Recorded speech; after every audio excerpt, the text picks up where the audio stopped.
This is the Blood Red podcast from the Liverpool Echo. Man City 1, Liverpool 1. Jesus saves City from the Reds' Egyptian king. VAR threatening to spoil the day, but Liverpool claim a point to remain 5 ahead of City. Welcome to the Debrief live here on the Blood Red channel with me, Guy Clarke. Alongside me, Theo, Squires, as we get ready to look back on the game. Theo, first question has to be, a point away from home for the Reds at the Etihad. You would have taken that at the beginning of the day, would you? Yeah, definitely. I'm probably happy to take it now, to be honest, because those clashes with Manchester City, they're something else, aren't they? It's a strange one, really, reflecting on it come the final whistle, because Liverpool started the game so well, and obviously they went with such an attacking lineup. You thought that this could be the time that Liverpool would just do Man City over, show the quality between the two teams and why they are the Premier League champions, why they've had so much success domestically and on the continent in the past 18 months, 2 years. But then I think the fixture list and everything that's come into it, it's played its part in the second half. Both teams tired, and they're quite happy to settle for a point in the end. If you look at the chances, draw's probably fair. City had a couple of shots that went just wide or just over. I do think Roberto Firmino and Sadio Mane should have probably pulled the trigger a bit earlier in a couple of theirs. Same for Diogo Jota. Liverpool did have the opportunities to win it, and you'd feel more aggrieved if they'd lost. So you take the point. At this stage, you're just happy to be above them, aren't you, in the league table? And granted, it's Leicester City, top of the league, Liverpool level with Spurs, but I think it's Leicester next, isn't it? So all being well, Liverpool should be top by the first week after the international break. And they're still at the top of the table. They've still got that lead over City, and they're still one of the best teams in the country. Yeah, certainly are going well, Liverpool. Let's talk then about the lineup. Let's get to that first. We'll get into the action. If you keep sharing your thoughts with us via the YouTube chat or on Facebook, we will get as many of them on the screen as we already have been doing as possible. But Theo, all the talk before the game was, will it be Firmino or will it be Diogo Jota? And Jurgen Klopp deciding to play both of them. Yeah, it's not the first time you'd see him make such a decision, but normally you make such a decision, it's not at the Etihad against Manchester City. You don't tend to do it against the top teams. So I think that's a sort of a blessing for Liverpool that they have just gone and done it and played pretty well for the majority, controlled the game for a good hour there, and they haven't looked overrun at all. The front three, front four, they all linked up quite well. I think we saw more from Firmino than we have done for a number of weeks.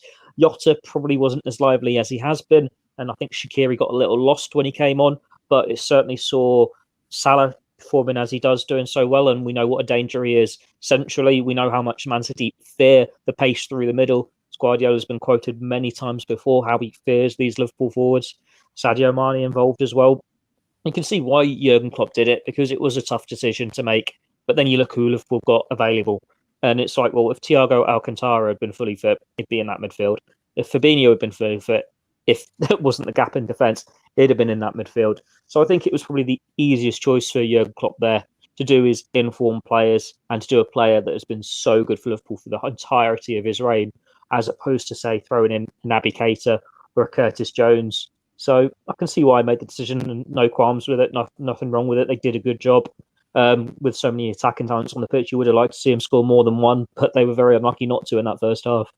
Yeah, they were. I mean, it was a clear penalty from which Mohamed Salah did score. Sadio Mane, as you sort of referenced there before, he was looking very lively, certainly early on, was getting in behind Kyle Walker. There was a header very early on that he tried to knock down for Firmino rather than sort of have the effort himself. And then towards the end of the half, a move that ended with Trent Alexander-Arnold having a shot. Again, it looked as though it had opened up for Mane, but decided on both occasions not to go for goal himself. It was strange in that sense watching Liverpool, because I think there was the one where, Ederson made a hash of it in the second half and he's just punched it to Jota. And you think, well, if Jota volleys that, it's an open goal, he scores, but he's taken the touch. Defender closes him down. But it's the same with this Mane one. You think, oh, you've got that massive top corner there, just bend it around the keeper. Keeper's not getting anywhere near this. He's not in a good position. And he dallies on it a little bit, picks out Salah, and then all the bodies are back there, and Liverpool managed to recycle it to get the shot from Trent. But maybe you wanted more of that killer instinct. But then I suppose it's the mentality that you have in these games. I think of Liverpool playing Sheffield United, a Fulham and Aston Villa. You don't wait to pull the trigger. Sadio Mane will try his luck. But in these games, big chances decide the results, don't they? And it's one where you want to make sure that you can get the goal. You want to create the best opportunity possible, and that probably plays on the players' minds a little bit, and they try and overcomplicate things. It very nearly still paid off for him, but I would have liked to see Mane try and bend it in the top corner, because we know how good he is at that finish, because we've seen him do it countless times at Liverpool in the past. Yeah, I don't know how you saw the first half, but watching it, I was thinking you've got a team in Liverpool so brilliant without the ball, and as soon as they win it, they can do damage. And Man City, as we all know, can do real damage when they are in possession. Liverpool were turning the ball over well, and it was really sort of the only time that Liverpool had a lapse in concentration defensively, or the first time they did. Kevin De Bruyne picked up a pocket of space on the edge of the Liverpool penalty area. He fed it into Gabriel Jesus, who was able to spin and get the effort away before Trent could close it down, and Alisson Becker wasn't set. Yeah, I think as the commentators and the pundits were saying there, that was pretty much down to the system, wasn't it? You think if Liverpool have that extra body in midfield, and that probably doesn't open up because the players aren't caught out of position so much. But it was a shame that goal came at a wrong time for Liverpool, because they had started so well. You think if they could have held out until half-time, they would have managed to manage the game out and clinch the victory. But it was a well-taken goal from Jesus. Considering he's barely played any football this season, he had a decent game. You can fault Trent defensively, maybe, but it's a little harsh, because it's one where when we've got VAR and all that, it's like, well, how close can you get to a player before the cameras pull it back and say, yeah, that's a penalty? He was wrong side of him, and it's just been turned. It's a clever piece of play. It's a clever finish. City had a few chances, but that was the best one, and it was the first time they'd really shown what they could do. And I think it deserved goal, really, for them. It deserved equaliser. Yeah, and then it could have got worse, of course. Kevin De Bruyne putting a cross in. It was stopped by Joe Gomez, deemed to be handball. Liverpool obviously wanted the ball to go out for a corner and play out from there. City were immediately enraged. They felt as though there should have been a foul in the build-up to Liverpool's opener in the game. Firstly, I'll ask you your thoughts on the handball, and then, of course, how big a moment was it that Kevin De Bruyne put it wide of the target and Liverpool didn't go behind and have to sort of claw their way back into the game? His arm's not by his side. It's up. It hits his hand. By the current rules of the game, it is handball. It is a penalty. You can't fault that. But then I think this is where football is sort of losing the logic at the moment, isn't it? It's all these rules where you're not taking a step back to assess the situations. It's like, well, if a player's running to try and get a block on it, that is where his arm's going to be. You don't run with your arms behind your back. You don't run with them in weird positions. And these new penalty rules are supposed to be so players don't have to have arms behind their back to give the defenders this bit more protection. And it's just gone against Liverpool today. I think you're always going to debate whether it should be a penalty or not, whether it should be a handball or not. But as soon as you see it hit stand in this current age, they are going to give it. As soon as the ref goes over to look at the monitor, you know he's going to give it.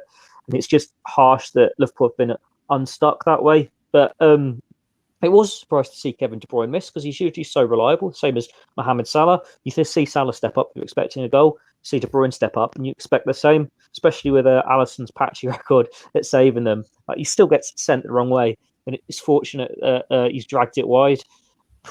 It would have been a very different game if he puts that in, because we've had time again. When City get in front, they see it out.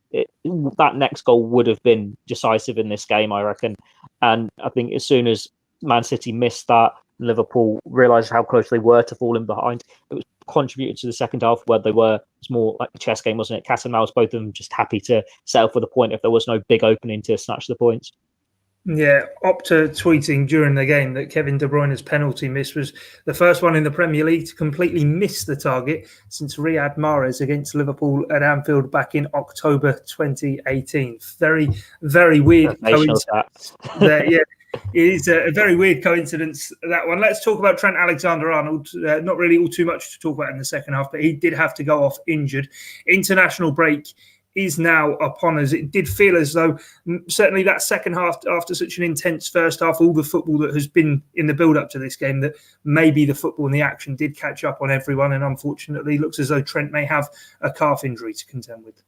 This is why I'm fully with the managers, the way they've been complaining about the fixture list and wanting more substitutions. How can you not protect these footballers? Like we've been saying for years that they play too much. Jurgen Klopp has been a big critic of in the past how much football they play throughout the whole season. We've seen Liverpool have to basically give up on the Carabao Cup last season because of their fixture list. And then when everyone's admitted it, they've had the winter break in and that coronavirus has come along, and it's just made it 10 times worse. But English football cutting its nose off to spite its face again because they don't want those extra substitutions. It's mental. When you think you go and play in Champions League and you're fine, you go in the UEFA international tournaments, you can make your 5 substitutions. Now, I'm not saying it's going to protect you from every injury, but you need those options. And it's not a case of the bigger teams have got bigger squads because they're still playing week in, week out, midweek, weekend, midweek, weekend. They need these options. And it's one where Trent Alexander-Arnold, this is exactly what this injury is, isn't it? He's done a muscle injury when he's gone to sprint because he hasn't barely missed a game this season. It's not going to spare you a Virgil van Dijk injury, but you think how many players Liverpool have had sidelined this season, like Fabinho, Joel Matip. These are injuries that are completely avoidable if you protect the players and let managers rotate as much because they're not having the time on the training pitch. They're not having the recovery time that they need. And it's going to be at the expense of football. Like we saw this first half when both teams were fully going for it. And we're like, wow, this is what the Premier League is all about. 45 minutes of end-to-end action. And it was just brilliant. And then after a month where they've been playing so much, they just were tired, don't it? It's completely dead. It's like, well, if you want 90 minutes like it rather than 45, give them something, give them some help. And it's not as though you can think, oh, international break now, they can catch their breath a bit. These players have now got to go away and play 3 times for their countries. In previous years, it's been 2. And then it's straight back into Premier League, Champions League, Premier League, Champions League. The only blessing is if Trent, it's not a bad injury, he now gets these 2 weeks off and you might have him fit in a couple of weeks' time. But if it's a bad one, you're looking at saying, well, you're going to have Nico Williams there or James Milner there. And these players and these squads aren't protected. And it's not just Liverpool that are affected by it. It is every single team in the Premier League. It's something they need to look at. And it's why the managers keep making these complaints week in, week out, and I'm fully with him on it. Yeah, Theo Squires making his point made loud and clear there here on the Debrief on the Blood Red channel. Jurgen Klopp's press conference, I'm sure he may well have a say on it himself, to come here on the Blood Red channel. But from myself, Guy Clarke and Theo Squires, thanks for your time and your company. It's bye for now. This is the Blood Red Podcast.